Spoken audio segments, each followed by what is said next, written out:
Hello, my love, and welcome to Seen, the podcast that helps you to stop hiding, claim your worth, and build the most vibrant version of your life possible. Thank you so much for being here. And when he said, Cass, you've got neuroendocrine cancer and it's spread everywhere, I feel like everything just stopped, like the world around me stopped. And I just thought to myself, fuck, like this is really bad. It was like I went from Cassie to Cassie who has cancer within 3 seconds. You mentioned that like you don't even look at it as a disease anymore. You look at it as like more of an initiation. I wrote down incurable cancer and I just put one line on the N and all of a sudden it read, I'm curable. And it felt like the clouds parted. The data, the statistics have never been run on me. So why should someone else's story be mine? My story isn't about illness. I speak about having cancer, but it doesn't define me. I think the word purpose is so tricky because I still don't know what my purpose is. What I am practicing now is like self-love, self-awareness. I am trying to understand what lights me up, what drains my energy. I am following what makes me feel alive. At the beginning, I needed doctors to tell me I'm going to be okay. It was control because I felt so out of control. We think controlling gives us safety, but it doesn't. But if you flip that into curiosity, that is when like your whole world expands. That's when you start to follow the things that feel alive. A lot of people think we need to have all the answers first and then we have permission to like share. No, and no one really cares about the destination, let's be honest. Like it's about the journey. People want to know the messiness, the magic. Life is messy and people connect with the messiness because none of us have it figured out. I'm not trying to get millions of followers. I'm just trusting that there might be one little one-liner that resonates with someone. Being seen, it's not just surface level. What is seen is someone, their essence and their energy. And being seen is being seen in yourself. And you can't fake that. We only have one wild, precious and fragile life. None of us are guaranteed tomorrow. When I take my final breath, I want peace to fill my heart knowing that I lived a life where I left nothing on the table. Hello, my love, and welcome to Seen. And I'm so excited to be joined today by Cass Miller. So Cass has an incredible story that I can't wait to share with you. And just over 2 years ago today, Cassie's world was turned upside down when she was diagnosed with metastatic neuroendocrine cancer. As a young mom who had 3 beautiful kids, your life literally was turned upside down and things have completely shifted to where they are today. So what was going through your head at that time, Cassie? Thank you so much for joining and sharing your story. And I just would love to know, like, at that moment when you got that news and your world was turned upside down, take us back to that moment. Yeah, gosh. Thank you, Kady. Thank you for that beautiful introduction. It was actually, funnily enough, that weekend when you were coming up to do like a deep dive when you were in the agency in Sydney. And so it was, you know, this series of events had led me to the doctor and I wasn't expecting it. I was sitting in the chair and when he said, Cass, you've got neuroendocrine cancer and it's spread everywhere, I feel like everything just stopped, like the world around me stopped. Everything kind of went into slow motion. I feel like shock when it's felt in that level of intensity is something very profound. And I remember just kind of looking over at Aaron, my husband, and he's my rock and the calm one in our relationship. And he just had his head in his hands and he was crying. And I just thought to myself, fuck, like, sorry for the French, but this is really bad. And, you know, I kind of walked out of that room into a world that like looked exactly the same, but it felt totally unrecognizable. It was like everything in that moment had changed and I was numb. Like I felt nothing. And it wasn't until we kind of got into the car and I called my mum and told her the news that this tsunami of emotions came flooding in. It was like the paralyzing fear and, you know, the gut-wrenching grief and the overwhelming vulnerability. It was just all consuming. And I just felt like everything that I knew to be true about the world and my place in it was just shattered into a million pieces. It was kind of like, you know, I had lived my life thinking a certain thing about the world and who I am, and all of a sudden I had no idea who I was. It was like I went from Cassie to Cassie who has cancer like within 3 seconds. And everything was dark. I remember it being really, really dark. I remember feeling like I'd just been given a death sentence. I think when you hear the word cancer, I think we are conditioned to believe that that's the end. And, you know, I was 36. I had 3 young kids. And I didn't see it coming. It was something that I'd never envisaged for my life. And when I think about it, when I step into that time, it honestly brings back like a visceral reaction. I do feel like my hands are sweaty now, and it's something that I wouldn't wish upon my worst enemy, to have to move through that. Yeah.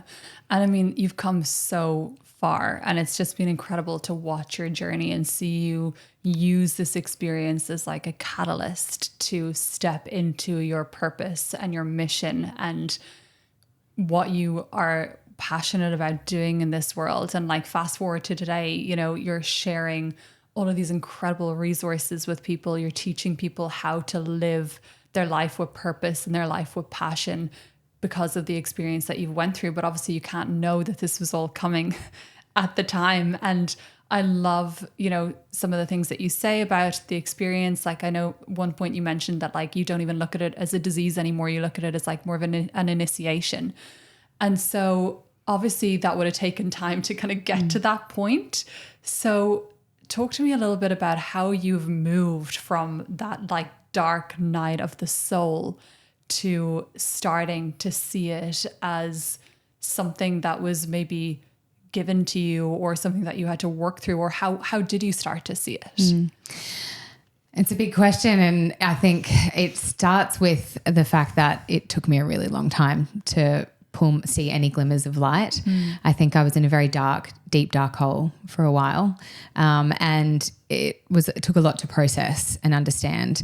I think with my personality and my spirit, I very early on, without knowing, just started following things that felt alive. They made no logical sense, but they made sense in my intuition or somewhere deep in my bones. I don't like being put in a box. My kind of human design profile. What is that, by the way? I'm a manifestor, 3-5, and I don't like to be labeled. I don't like being put in a box. And if someone gives me a rule, I kind of go against it. But I think the pivotal, really big changing moment for me was a few weeks. It was probably about 3 weeks after my diagnosis. I was sitting with the specialist oncologists in Brisbane, and we were talking about neuroendocrine cancer, and they were kind of giving me the lay of the land. And they said to me, look, neuroendocrine cancer, once it has spread, is said to be incurable. So, basically I'm in palliative care, and the goal of my treatment is just to manage my symptoms and to make decisions that give me as long of a life as possible. And that felt really pessimistic, heavy. I kind of just felt like I'd been put in a box. Like, here's your fate. This is it. That's it.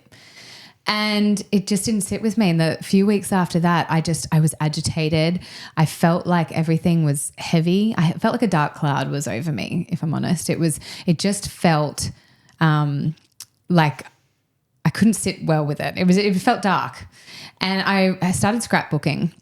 One day I was writing in my scrapbook. I wrote down incurable cancer. I just felt like I needed to get my thoughts out of my head and just onto some paper and try and make some sense out of it. And there was like a cosmic intervention. I don't know what happened, but I picked up the pen and I was looking at having this big pity party for myself. And I picked up the pen and I just put one line on the N, and all of a sudden it read, I'm curable. And it felt like the clouds parted and this like a light came shining down on me. It was like this, like come to Jesus moment. And everything changed. Like, nothing had changed externally, but everything internally changed. And in that moment I was like, no, like this is the odds are stacked against me. But the research that's been done prior, the data, the statistics that the doctors have never been run on me. Like, they have not taken into consideration my body, my mind, my spirit. And so why should someone else's story be mine? Like, they haven't come across Cassie yet. And so it was in that moment that my mission to kind of prove I'm curable began. And that really lit a fire under my belly. It was almost like from that moment, I decided, like, I'm going to try anything and everything to see my children grow as old as I possibly humanly can. And I started to say things that made no logical sense, but I would say yes, and I would follow them. And that led me down a path of healing with medicine and magic. And the magic is, the mind, body, spirit. It's the things that make no logical sense, but that is where the magic lives. And the medicine kind of, I feel like the medicine has mended me, and the doctors and the research and the treatments that I've been in have helped save me. And then also the magic have helped morph me. And I think that it was my rebellious, to answer your question, I think that it was like my rebellious innate nature, the refusal to be put into a box, to be realizing that like no one else is coming and that I'm the hero of my story, that I'm the only person who can do this. And just this like insane hunger to live a life that meant more. And I think I know now the fragility of life and how it can be. I think when you face your mortality, everything changes and there's an urgency to it. Mm-hmm. And so I don't think that there's a clear pathway or a framework, but I think now that I look back, there were these series of moments that came to me, whether they were the universe brought them to me or whether I seeked them out, where I was the times when I was curious, I had these calls to courage moments, and Cassie before cancer probably would have said no, and Cassie now with cancer says hell yes. The way I loved, lived, moved through the world changed, and there was no designated path. I just kind of followed where it took me, and it's been like a natural evolution. And now I still have cancer. I'm not without cancer. I have a long way to go, but I have never felt more alive in my life. Yeah, that's incredible. And I love what you said, because it sounds like you just really tapped into this like fighting spirit, which I think can be such a beautiful thing to find, because a lot of people, I think, don't feel connected to their purpose, and I feel like what you've been through has brought you closer to that and lit that fire in you, which is such a gift in so many ways, to be able to feel so connected. And I know you've been through so much adversity and you're still going through that. And I think sometimes people need to really look at what do they hate, or what are they like standing against, not just like, what's your purpose? Like, what do you like? It's like, what fucking drives you crazy? I think the word purpose is so tricky, because I still don't know what my purpose is. If I'm to say what I think my purpose maybe is now, it's like just becoming aligned with who I truly deeply am, my soul. Mm-hmm. And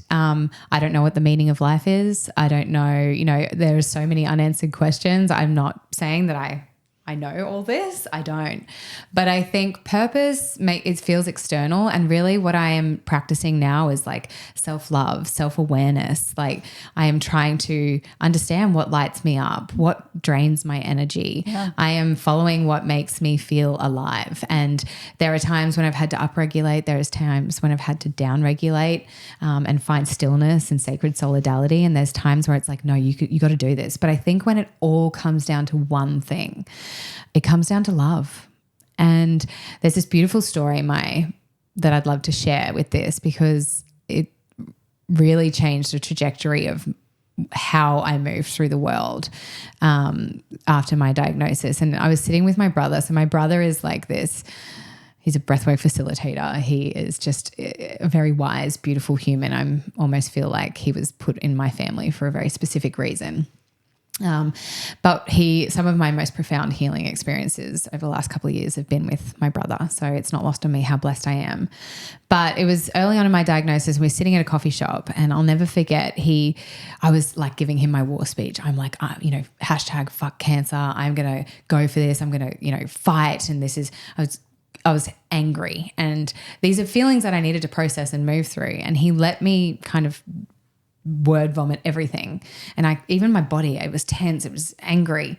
And my brother was like, Cass, do you mind if I just challenge you for a second? And I was like, what the fuck? What can you possibly challenge me on? Like, bro, like I'm going to war here. You with me? You ride with me or not? Like this is the heaviest thing ever. Like what can you possibly challenge me on right now? And he's like, just please give me a second. I'm like, okay. And he said, okay, right, imagine your body is like an ecosystem. It's like a village. And there are some people in your village that are breaking the rules. They're playing up. They're being destructive. They are ruining the environment for other people. As the leader of the village, do you want to go in and kill them, destruct them, harm them, remove them, and fight? Or do you want to show them what it means to be in your body? Do you want to role model the love and the compassion and, you know, the self-trust? Do you want to role model the behaviors that these villagers need to do if they want to stick around and stay in your body? Like, do you want to heal through fighting or do you want to heal through loving? And I was like, oh my God, like I'm not a fighter. Like fighting does not feel sustainable. It not only does it just fuel cortisol in our body, and which is an inflammatory thing, which is something that I need to 100% get rid of, that we should all be trying to reduce in our bodies.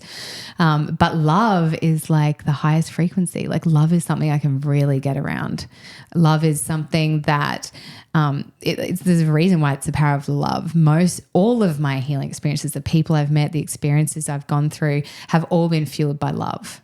My reason, my purpose now is fueled by love. And so I feel like, you know, when we speak to people about purpose, or it's like, it really just comes down to love. Well, that's beautiful, because I think purpose doesn't always have to be a final destination, you know, but it's more, for me, purpose is like a feeling.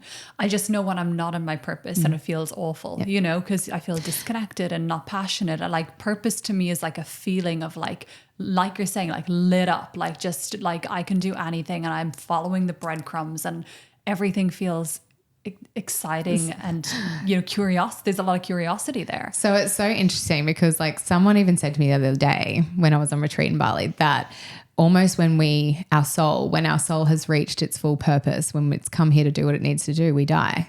And so purpose is like, if you reach your purpose, maybe that's it for you on this planet. We are evolving always. And it's more like, it's about coming into alignment with our mind, body and spirit and with our soul. And when we are in alignment, we don't need to manifest because we are living our manifestation. And I am experiencing that in real time. I mean, there is magic in motion here, but I think what it comes down to is that I think so often we try to control, like all of us, we try to control our environment. We try to control our mind because the brain hates uncertainty. The brain is always scanning for threat. And it also loves the story. So it's a melting pot concoction for all the heavy, nasty things. And our survival mechanism is to try control. And I tried to do that at the beginning. I was trying to find external validation. I was trying to seek assurance that I'm going to be okay. I needed doctors to tell me it was control, control, control because I felt so out of control. But actually if you flip that into curiosity, that is when like your whole world expands up. I feel like that's when you start to follow the things that feel alive. You start to be more courageous because if you're acting with curiosity and love, you can't go wrong. And when you're acting with curiosity, I feel like that's when you come into more alignment. That's when you feel more expanded. That's when you feel like you're in flow. When you're trying to force your way through life, when you're trying to force this purpose, when you're trying to force, it doesn't happen naturally. And life feels like it's stuck, it's exhausting, it's blocking. But when you are in flow, that means you're living in alignment, you're living in your truth, you're living courageous, you're living curious. Like all these expansive energies is, I feel like what has kind of taken me from trying to find assurance that I'm going to be okay to having acceptance of my situation.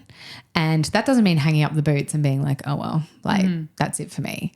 Acceptance for me feels like creating this sacred space around me where I have more spaciousness to be curious and blossom and to navigate my way through the mud. Yeah, I love that you're speaking my language because I've had to really unlearn that control so much. Like I've been humbled again and again and again the last couple of years because I just cling to this control. And the ironic thing about it is that we think controlling gives us safety, but it doesn't. No. We can control whatever we want and that doesn't mean we get the outcome that we're desiring. So it's a complete fool's errand. Someone said to me the other day, like you've only ever got like this frequency thing of like 2 seconds in front of you is what we can kind of control. And so we're moving through our days like every 2 seconds trying to control what does my hair look like? What does this look like? We're trying to control it. It's like just like let it be. Yeah. You know, I have this beautiful story that's just dropped in and I feel called to share it when I literally just said, let it be. Because I think that that's what it is, you know, when I speak about following what feels alive and not knowing and releasing control. But I did a breath work with my brother in Bali and we, in that breath work and meditation, I had this really profound visualization of me as an 80-year-old and it was so vivid. Like she was she was beautiful. Like I say, she was wrinkly AF, but she was so wise and grounded and knowing and assured. And I came out of the breathwork and meditation bawling because I felt like at that moment that they were like dangling candy in front of a baby. It was like, haha, this is what you're never going to get. I just could not believe that that person could be me.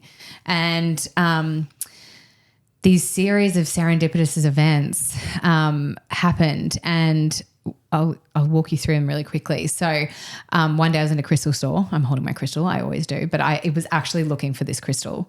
I was just really agitated. It was early in my diagnosis, and I needed something to calm me and just hold my energy. And this beautiful lady came up to me in the crystal shop, and she gave me this crystal to hold, and she just did this like little thing around me, just whispering some like chant and stuff. And I was like, oh my God, do you do that outside of here? I don't even know what that was, but could you do that to me more? And she was like, of course. Now she's like my spiritual healer. I see her once a month. She has been so pivotal in my healing journey. So I went to see her a couple of weeks later, and we did a session, and afterwards she came up, she goes, oh my gosh, Cass, Mother Mary was coming so strongly through in our session. And I'm not religious. So I was like, oh, well, cheers, Mother Mary, like bring Jesus along, whoever you've got, like I need as many people as I can on my healing journey. So then fast forward it was a lovely sentiment, fast forward a few months later, and I was at, my kinesiologist, and she was tapping away doing her thing, and we said, let's do some future self work. So I was like, I'd like to talk to that 80-year-old me who I saw in Bali.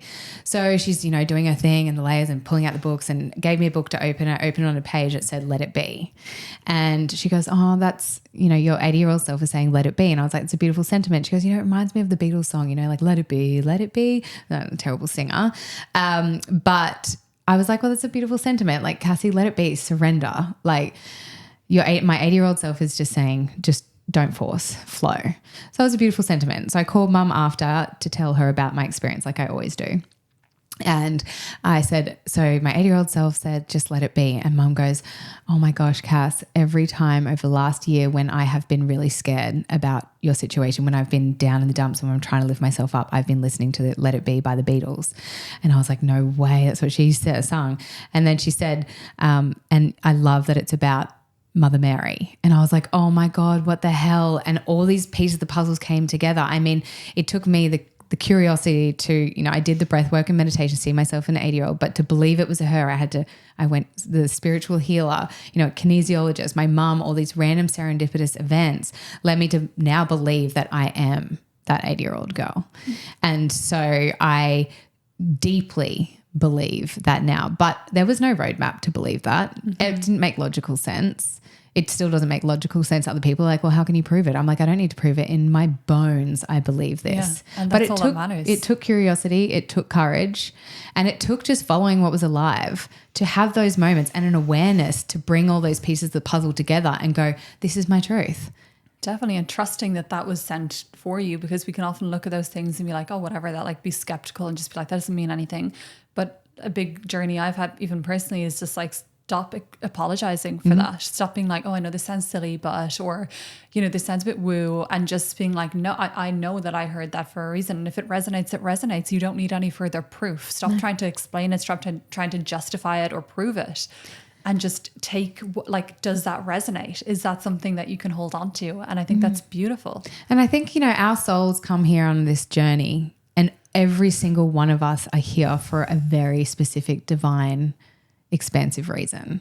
And we don't know what that is. We never will.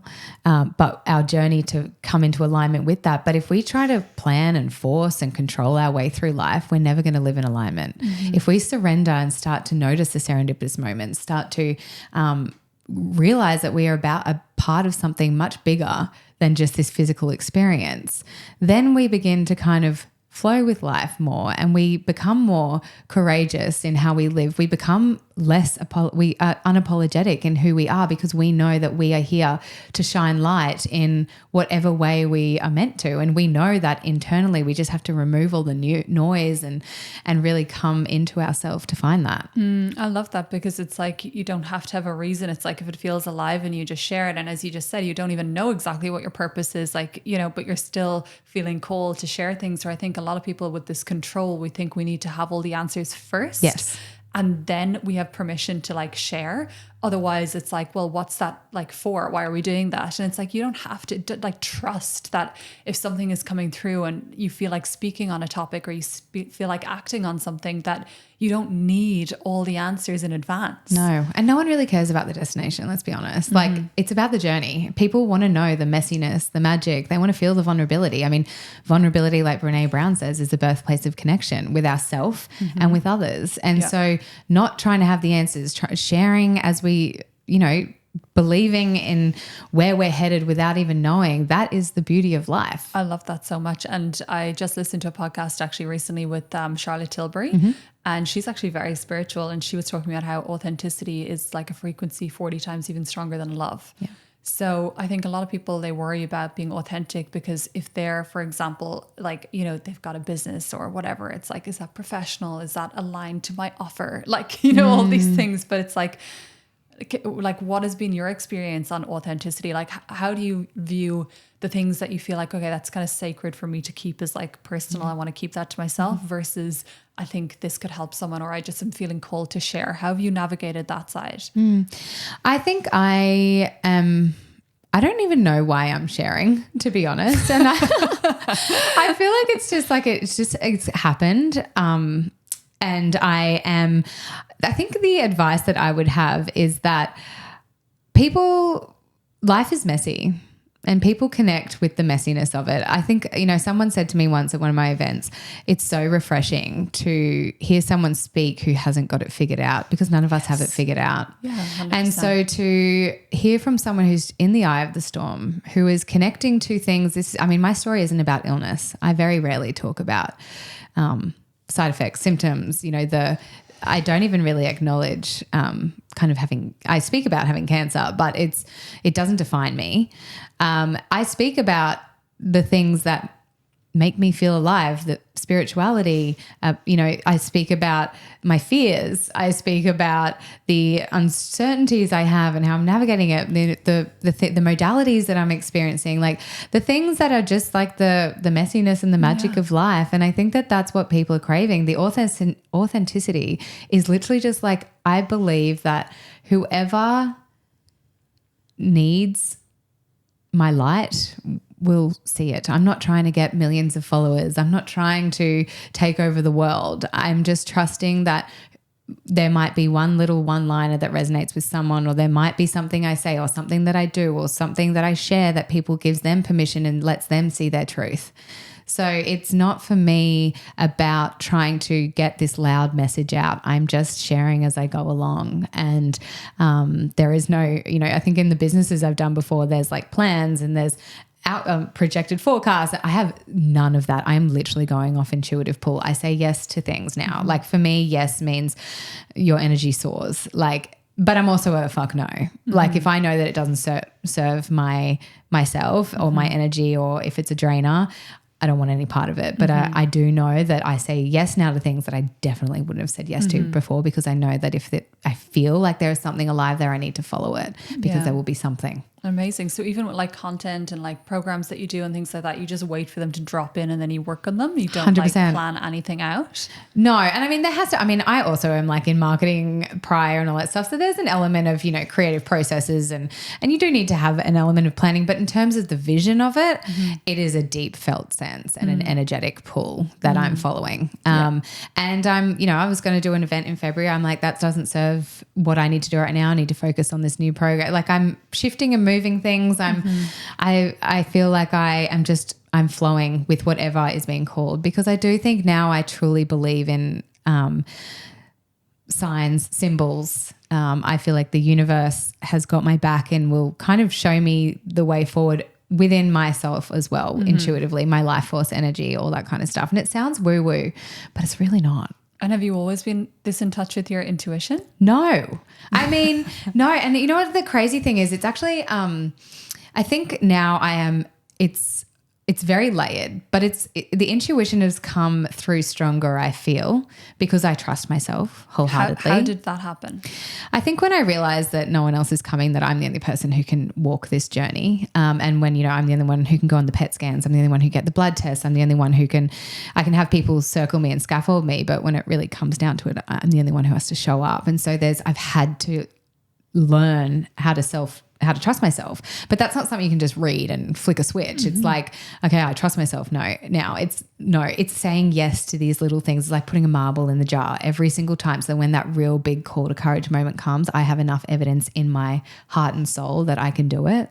So I'm having to learn to trust myself, but I'm also having to, in terms of my body, like I've stopped drinking alcohol, coffee, things that used to numb me, or I stopped it for my anxiety when I was first diagnosed, and for health reasons as well. But like, I feel like now I have a lot clearer vessel, and so my mind is a lot more connected to my gut, and that's amazing. I feel like I have this. My energy field is a lot more purer than what it used to be. How good. And so I think that it's not necessarily that I'm like, oh, I'm an intuitive being. I've had to work hard to get to this place. Yeah. And I've had to, this is something that's learned and earned. Mm-hmm. It's not something that you can just like read a book and be like, okay, this is life experiences. These are moments that you put it in like your own bank. Mm-hmm. And I've had to be curious. I've had to read lots of books. I've had to navigate my way. But I think that's what I'm trying to do now.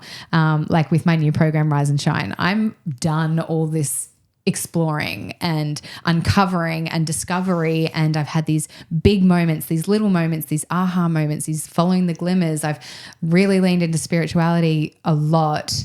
And that has become a huge part of my life now because I understand the neuroscience of it. It is so not woo. It is mind blowing how people think spirituality is woo-woo. I used to think it was woo-woo. And now, like with all the research of, say, like Dr. Lisa Miller, who I'm obsessed with, it is part of our like biology. We have everyone is born with an innate capacity for spirituality. It is a part of our brain that children are the most spiritual beings, but then society, conditions them to not. So, things like prayer, meditation, breath work, random acts of kindness, volunteering, service, being in nature, all these things is what lights up that part of our brain. Mm-hmm. And then obviously the world we live in, we're on our phones, we're always distracted, we're not in tune. So we're never using that part of the brain. And Lisa Miller is saying that if we live with an awakened brain, not only is there like, we have this feeling of, for me, it's felt like I'm divinely supported and protected and guided. And it makes me feel like I'm part of something much greater than just this physical self. And for me, that has been the assurance that I need, that I'm going to be okay. It has helped me understand what I believe to be true about death, which was my biggest fear. It has helped me, I feel like this is happening for me, not to me, because of this understanding of the universe energy and my deep connection with it. But there's also like this research around it that's like people who have an awakened brain are less likely to have substance abuse, suffer depression, mental health, where people with an awakened brain are more resilient. They have a deeper sense of belonging. And so there's a lot of stuff saying, there is a direct correlation between increase in mental health crisis across the world, and also a decrease in spirituality. So it is so profound. But these things, what I'm doing, this Rise and Shine program, I feel like is trying to help people have any challenging chapters or their breakdowns, whether they're big or small, and use them as a breakthrough in their life by all the things that I have kind of the big overarching chapters. I've kind of like want to cut through the noise and give people the catalyst for them to go on their own expansive, awakening, beautiful journey, so that we can now look at challenges as initiations, not as, oh, poor me, the world's out to get me. It's like, no, this is calling me into my next step of evolution or growth. Yeah, that's amazing. And I love what you said about that, because obviously there's so many things that people can try and they have to go on their own journey, of course. But I think as well, there can be things that like have more impact than others. And that you do, for example, like you mentioned, even just your body being clearer now because you're taking better care of your physical health. And it's like that alone probably eliminates like 10 different things that could come up, like anxiety, stress, this, that, the other. So it's like, I feel like it is actually very worthwhile for people to look at like, what's the one thing that if I was to get on top of this one thing, it would like have a knock on these all these other things, instead of trying to be like treating anxiety with pills and doing this with that. And do you know what I mean? So I think that's really interesting as a concept to me, to like look at what are the things that we can really have massive impact with. And they're probably not going to be related. So it's like something that you like do to make a decision around a boundary of what you eat. Are you eating the processed sugar, or are you going to sleep before it with whatever it might be? That will then impact your clarity the next day, your drive, your motivation, your energy levels. Like they're not necessarily correlated. Yeah. So you could be looking over here externally at a problem, and actually it's like way back internal, you know, that could be helped with more sleep or like whatever. So, I mean, you've tried so many different modalities and different things. I'd love to, I mean, you've essentially made yourself a guinea pig in a way of all these different like modalities, foods, protocols. With just on the topic of like food and energy and health, what have been the biggest shifts that have given you more vitality and made you feel more energetic?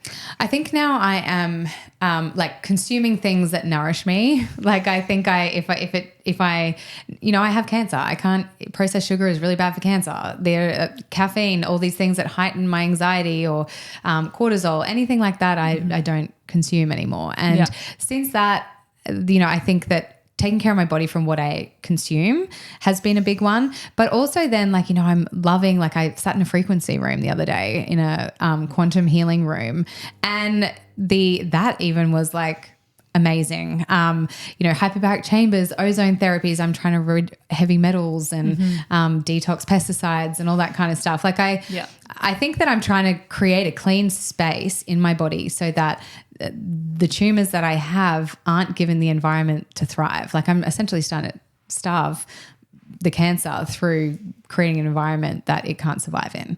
And I'm doing that. It is mind, body, and spirit though. Like I feel like often we're like, oh, wellness is just looking what you consume in your body. It's only 1/3 of the puzzle. Like if we can be eating the healthiest, but we are so anxious and we are trying to control and stuff because we're not doing the mind work, you know, and we might be feeling so strong in our sense of conviction, but we are totally missing the magic around us because we are not attuned to our spirituality or giving that a lens, then it's all out of whack. So for me, I think I have literally decided that, you know, I'm a yes girl and I say yes to absolutely everything. And it would be really, I think it goes through those 3 lenses. Yeah. I love that. And so what does your day-to-day look like now as opposed to what it did before you had this journey and lived in this new way? Well, I think, you know, it changes. Like I think my days, 3 young children, like you, as you know, our days are never the same. And that's even a good point to bring up, because sometimes we have this intention of like, I'm going to be so calm today and I'm going to be this and that and like let all these good things come through. But then you're like dealing with absolute chaos. Totally. 100%. I think what I am in a season of now is devotion. And so I have really kind of dedicated myself in this little season I'm in. I don't know if it's going to be a month, 2 months, 3 months, but I am at the moment getting up at 4:44 every morning, and I'm giving myself, I go down to the beach, I do a meditation, I then go do an exercise session, or I will walk the beach, or I just need a little bit of time to myself. That's been very sacred and beautiful for me, especially when the sun, it's, you know, it's so beautiful at that time of morning. And then I'm at that, when I do that, I feel like I'm more present with my children. I'm still, you know, I work, but I'm you know, with the kids, I'm trying to incorporate more play. We do a morning prayer ritual with my children now. I think I'm trying to create more rituals for myself, for my family. And I remember always like saying to my mom, because we have a really beautiful family unit, and I remember saying to her, like, how did you create such a beautiful family unit? And she said rituals. And I remember I didn't really land with me that much, but now I understand. It's like creating the morning prayer rituals. We do gratitude at night around the dinner, whether we're out or whatever, it's chaos. Everyone says what 3 things that they're grateful for. I have more rituals around myself right now and being boundaried. I mean, I have 3 young children. Before I thought I was so busy being everything for everyone but myself. And now I'm like, well, I can't operate through life and be the best mum if I also don't give that to myself. It doesn't mean that I'm like every morning, it ebbs and flows, and I give myself permission and grace through all of that. But I do think that a priority is my health and my healing. And it should be for everyone. We are all essentially healing from something, like mind, body, spirit. And so 100%. it is, it's heal is part of health. It's part of the word. I think that we need to put our own masks on before we can attend to other people. But how that looks every day changes. Some days I'm really regimented on my health regime. Other days I just lie down and read a book because that's amazing for my mind. Other days I'll do a breath work and meditation, or I'll go for a walk in nature with the kids. I'll try and incorporate them both, kill two birds with one stone. Like I'm flowing with it. I'm not someone who's like, must do this, then that, because that's control. Yes. Yeah. So there is a fundamental understanding or a belief around how I want to move and operate in the world. And it's becoming less and less like structured, but it feels good. Yeah. And there are times when my body, the last few days I've been really tired. And so I've canceled some of my exercise classes. I didn't get up at 4:44. I honor my body. I listen to it. It tells it, before, when I was diagnosed with cancer, I feel like first it whispered to me, then it kind of started yelling at me. Then it screamed bloody murder until I actually listened, and I was forced to, and what was going on. But I do feel like now in hindsight, I look back and I was like, well, there probably were some little red flags that I didn't listen to. Like what? Just like stress, overworking? I had some bowel changes. Yeah. I was very tired, but I had 3 young children. Yeah. I was just finished breastfeeding. I thought it was hormone changes. I was puffy. I just felt like I was foggy in the head. I mean, the neuroendocrine cancer has very subtle symptoms, and that's one of the problems why it can take so long to get diagnosed. Yeah. But I think now I'm way more attuned, and I actually listen to my body. So if I'm tired, I rest. When I'm like need to upregulate, I was coming here in the car and I was like listening to like epic music. I was like having a little dance party with somebody. You need to upregulate. I just go with it now. Yeah. What my body tells me it needs, I listen. But it's taken a hard work to create an energy field where I feel like I can do that. Yeah. And I mean, there's so much noise around us saying like, you have to stick to your routine and this and that, and like habits, you stick to your habits. And so we think like, oh my God, I'm just like giving myself excuses if I don't like do what I said I would do. And yes, it's important to like keep those little micro promises to ourselves, but also if like you're getting up at 4:45 to make yourself feel better for the day, and actually what you need is rest, then just stay in fucking bed. Yeah, totally. Just like that's going to make you feel better. Permission, because I think it's very quick to go into this like shame shit spiral, and we are our own biggest critics. Yeah. And that's our mind, our ego. It's like our the conditioning, the societal expectations on us. Like it's a lot. So how do you operate in this world, but also stay true to your essence, your energy, your vibration? And both can absolutely coexist. And it is such a beautiful journey to be on, because you know what I realize now, like we only have one shot at this life experience. We only have one wild, precious and fragile life, and it can be taken at any moment. None of us are guaranteed tomorrow. So I feel like a lot at the beginning I was kind of like, oh, well, I was jealous of other people that they got to kind of walk through the world. I'd look at them in shopping centers and I'd be like, oh, look, they're blissfully, like they get the best life and I'm here like on my death sentence. But then I realized one day I'm like, no, actually nobody is guaranteed tomorrow. We all dance with our mortality every single day. And maybe the gift is that I'm hyper aware of mine. I look back now, Mum said to me early on in my diagnosis, about a year in, she was like, if you could go back to that day when you were diagnosed and they said to you, it's just around an infection, Bob's your uncle, you can go back, would you? And my answer is no. Like I would not want to live the life that I was living before compared to the life I am now, because I know that nobody is guaranteed tomorrow. We all live a fragile life. And so I'm no different to you, even though I have cancer. But I am now living life through a lens that is so much more beautiful than it was before. And I think beauty has this real tension to it. I feel like you can only really understand beauty if you understand the tension, the fragility of it. It's like a sunrise. Sunrises are so beautiful because they're fleeting and they'll never be the same again. It's the same with our life. Like you can only understand the beauty once it lands, that like literally your last breath could be this afternoon.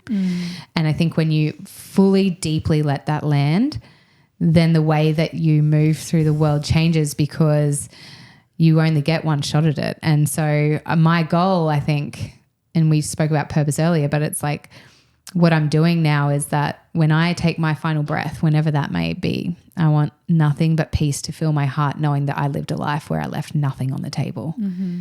And I feel like if you would ask me that a year ago, I would say I'm not.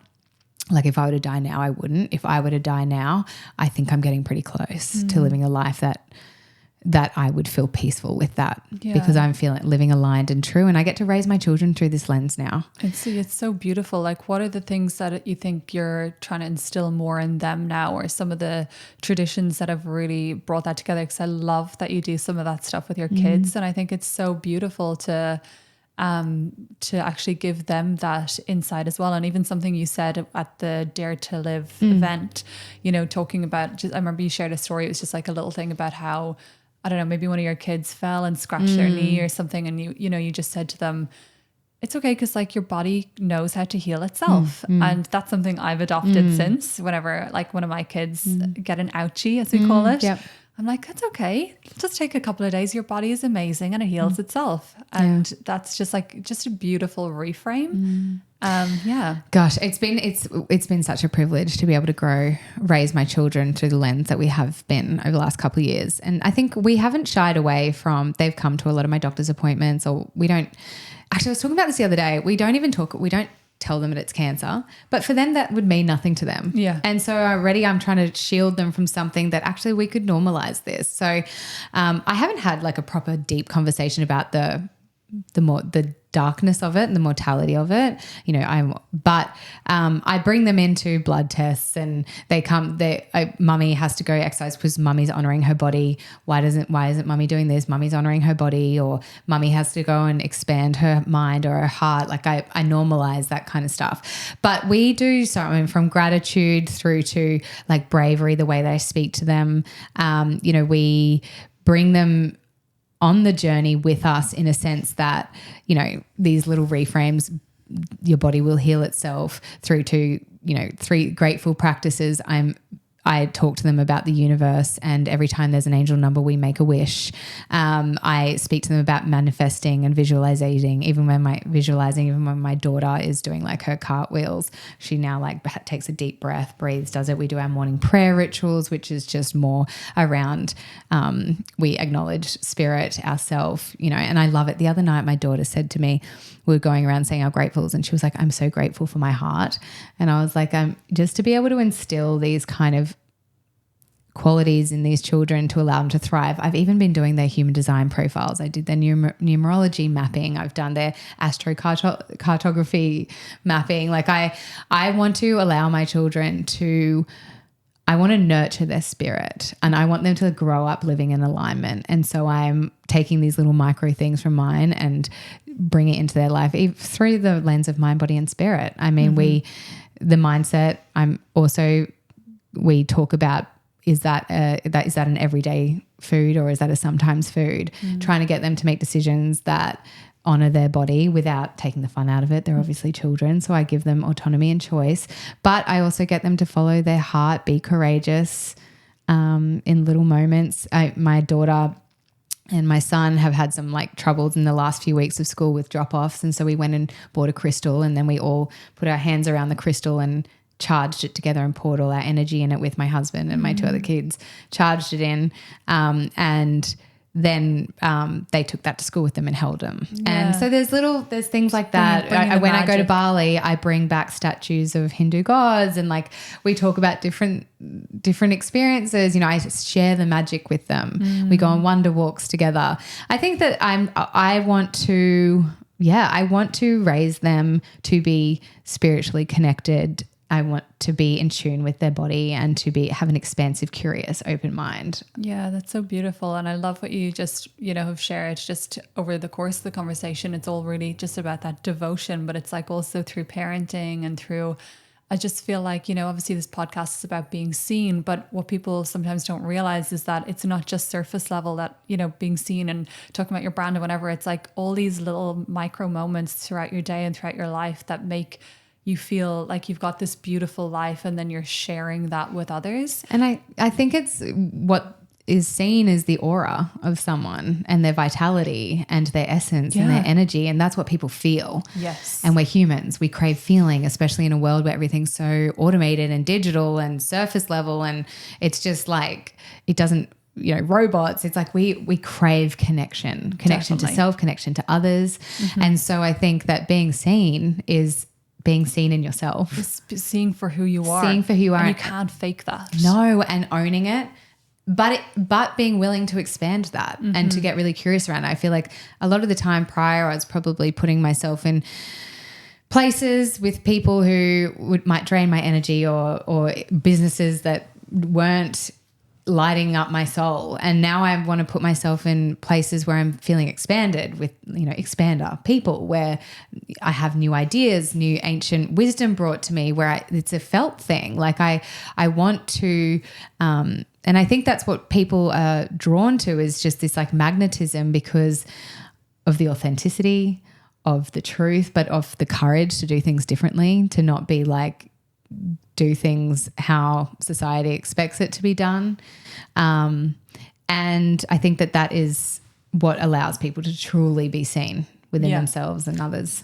Yeah, 100. I couldn't agree more. And yeah, I just think it's that, like, as you said, it's that magnetism. It can't be faked and people feel it. And it's about working on those other areas of your life that allows that to then come to the forefront, rather than trying to like put a band-aid on like, oh, it's like my content strategy that's not working. It's like work on you, on yourself, you know? So how have you navigated being more visible? Because, you know, it's really in the last probably year, I would say, that you've really started to share more this journey and create programs around it and, you know, actually share yourself and your message and your mission with the world. So how have you navigated that?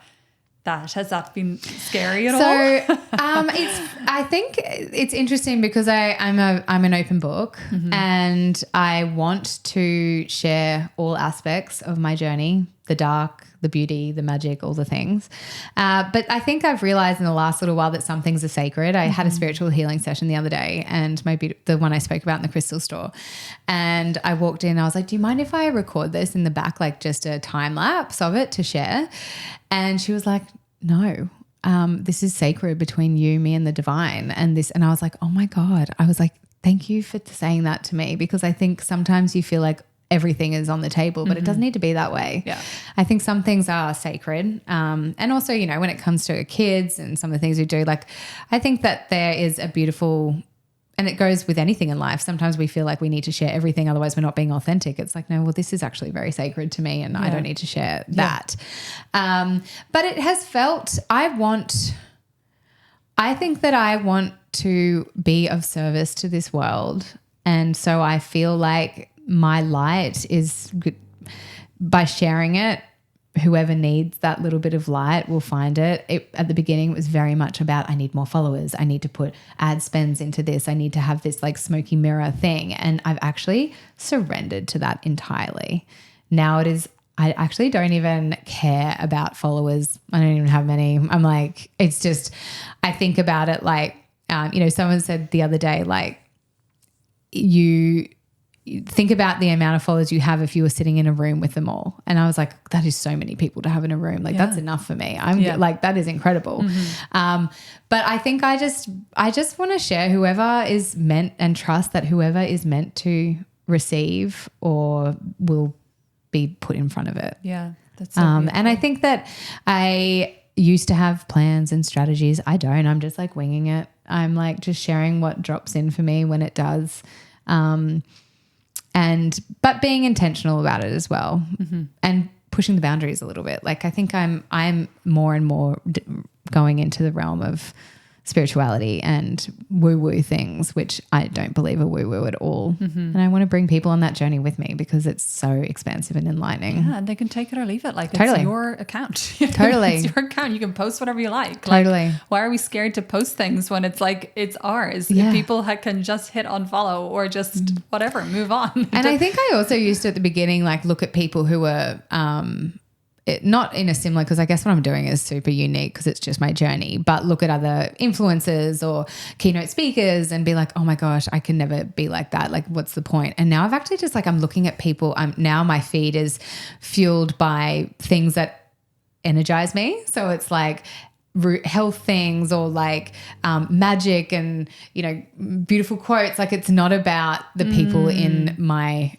realm. It's about the things that inspire me. And so I think that now my like feed is, I'm excited to get on Instagram, see what's happening. It's not like a scary thing. And I think also the programs I'm creating, the events I'm curating and delivering and facilitating, it's all about just authenticity and storytelling. And I am always blown away by what comes through for people. Like, I think I'll have an idea of what might resonate or land for people, and it's like blows my mind where their aha moments come in, and I'm like, you were meant to be there, or you were meant to have that program because you were destined, or the universe wanted you to receive whatever download that was, and they're always so different. Yeah. I love that so much. And yeah, I think it's such a great lens to have in it. And I think also coming into the new year, it's a great time for anyone listening now to do something like that, to look at your feed and look at are you just following competitors? You know what I mean? Can you just make it more fun and inspiring to go onto your feed and not like, you know, and really audit, you know, what we're looking at. Invite in expanders, but expanders not necessarily in an external way, but in an internal way. Like, what are you interested in cooking? Get some more cooking things in there. Like, whatever inspires you is like what fuels you. But I think it is very, very easy to fall into the trap of comparison mindset and trying to control the narrative. 100%. And I'm not good enough. It's already been done. Who needs mine? Like, it's just Yeah, exactly. I love that so much. It's been such an amazing conversation. I've got like 3 quite long-winded questions to wrap up instead of rapid fire. Beautiful. Let's do it. So the first one is, what would you suggest to anyone that wants to connect more deeply with their purpose? And in saying that, it doesn't have to be that destination, but just to like light that fire within. I would say read The Awakened Brain by Dr. Lisa Miller. Okay. Or if there's a link, I can send you to a podcast she did. Yeah, I put it in the show notes. I'll send it to you. Listen to this podcast. Amazing. I'm definitely going to do that as well. Yeah. Okay. What can people do just on a day-to-day basis? What have you found the best thing for your mental health, just to make you feel amazing? I have created a little like meditation ritual for myself. I think I always used to think meditation is like a time waster. I don't have time, but it is so, since I've started meditating, it's like the world around you transforms and changes. I think this sacred space just to go inward, it's when the insights come in, the downloads come in, and I'm like, I also know what I need to remove from my day and all that kind of stuff. I think that it gives me a little bit of a passageway to tap into my intuition. Life is so busy. Like, if we don't have 5 minutes to do a meditation on our own, then there's something wrong with how you're navigating your day. I have 3 kids. I've worked 2 jobs. Like, I'm healing, I'm all the things, and I can still find that time. It's a devotion practice though, but I think that there's something with devotion that, you know, if you devote yourself to something, then it changes around you. So I'm devoting myself to meditation at the moment, and I'm finding that I am more present. My days are flowing more fluidly, and it actually feels good to take like a bit of ownership of that. Yeah, I love that. Do you have a particular practice that you follow? I have created my own practice. I think that that's something that's meaningful to me. But there's so many different meditations out there to find something that lands for you. Yeah. But I have kind of created my own. Yeah. That's beautiful. And lastly, what can people do to have more visibility with their mission? Just be authentic and see where that lands. Like, listen to your intuition. I think that there are so many ways, there is so much space in this world for magic and light and love. And so to find a way that feels true and authentic for them, for what visibility looks like, it could be on socials, it could be just in their family, in their community, it could be through events, it could be through writing a book, it could be like, who knows what visibility looks like. It could just be visibility within yourself and your heart. But to be curious, to let go of the control, and to probably sign up to my Rise and Shine program, if I'm honest. I'm like thinking about it. I'm like, I think that the world needs that kind of cut through the noise and have these little initiations that make you realize what's really important to you and how you want to move through the world. Yeah, amazing. And where can people connect with you and find out more about this program? So Instagram is my modality of choice. That's where I share everything. So that I am Cass Miller is my Instagram, and Rise and Shine is currently in the works. So that'll be launching on the 22nd of the 2nd. Of course, as an angel number 222. But Rise and Shine is essentially just it's a program to turn any breakdown into a breakthrough, and it takes them through the 9 steps. So it's like R is reckoning. It's a acronym, reckoning, the invitation, self-trust, embodiment, spirituality. It takes them through all the things. And it's a curation of stories. There's a workbook. So there's personal reflection. It's a self-paced online program. So I am like pouring my heart and soul into that right now. Beautiful. And everything is channeling. All the paths lead to this moment. So I feel like that will be launched on the 22nd of Feb. And I'm excited for that. Amazing. Well, I'm sure you'll be posting about it on your socials. Yes. So I'll put all that in the show notes and people can connect with you there. Thank you so much for opening your heart and just sharing your story so beautifully and vulnerably with us today. I'm sure there's so many golden nuggets. I know I've definitely had some, and you're doing so much amazing work and inspiring so many people. So thank you. Thank you. Thank you, Kady. Thank you so much for having me. Of course.